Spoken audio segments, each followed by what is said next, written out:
So, again, but if God wants you to shift career, if you are really, kaya tiyakin mo. Diba? Kasi Lord, nagsabi siya, obey God. Obey God. But while we are still waiting for God's go signal, be satisfied with what you have and have the right attitude towards your work. So now, because we now see the God's perspective in our work, it is a divine calling. It is a means of provision. It is a source of joy. Let us now move forward to His prescription.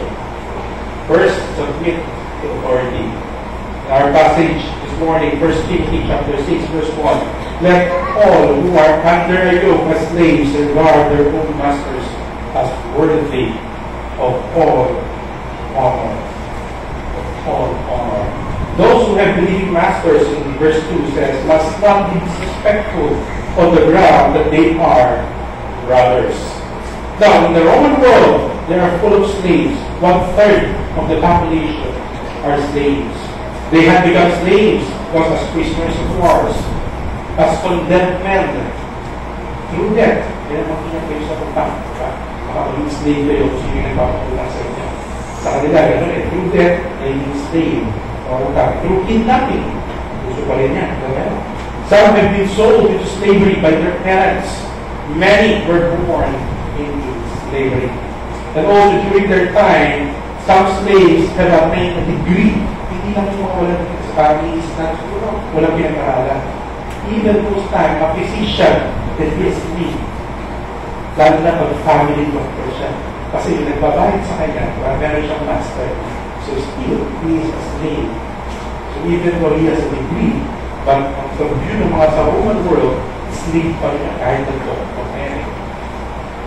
Especially for those who are, kasi they are under the yoke. Sabi nga sa verse, under the yoke of their master. Now, it's hard for me to explain it under the yoke kasi yesterday when I was leading a road group, malapit sa bukid sa Santa Rosa.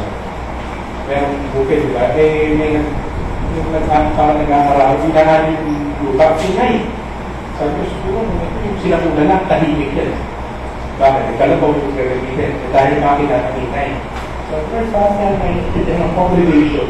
Yung yoke, kasi hindi ako uso eh. Kung hindi ko ma-explain, lalo sa mga bata, hindi na maintindihan nyo, yung pinapakit ko sa kalabaw, binili lang ng kalabaw ito. Yung yoke, parang yung kontrolado yung kalabaw kung saan na siya pupunta. So, I think, for me, the better picture, para na maintindihan natin, ilagay natin sa aso. Ano yung aso? Hindi ilalagay natin sa aso. Diba yung chain? Hawak-hawak din natin. So, kontrolado mo yung aso mo. Kasi pag nakamala yan, diba, hindi mo kontrolado yun. Pwede mo makulat mo. But if that dog is in chain, then hindi kontrolado mo whether you go to the left or the right. Hawak mo yun yung under yung ganun yung slavery dati. Now, according to William Hendrickson, Roman law did not forbid the master to treat his slaves harshly. Kung ngayon yan, ano yan, human rights ka na. Diba? Dati, wala. During those times, kay Paul, susulat ng Timothy, pwede yan.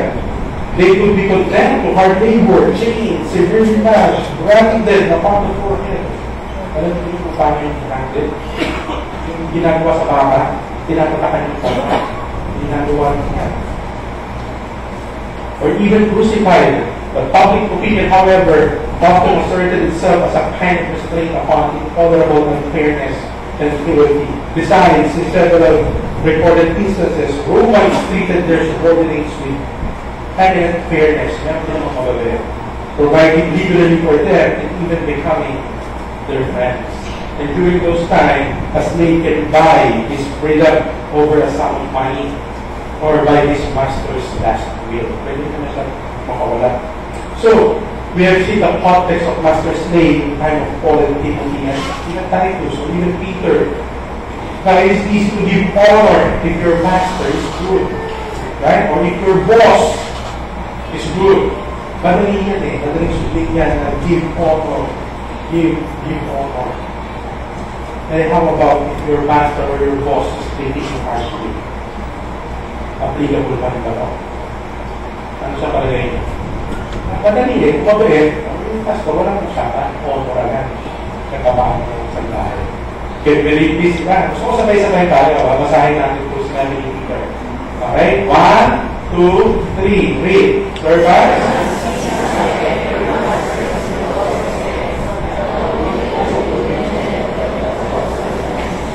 Kapag parang nag-trouble sa ulo.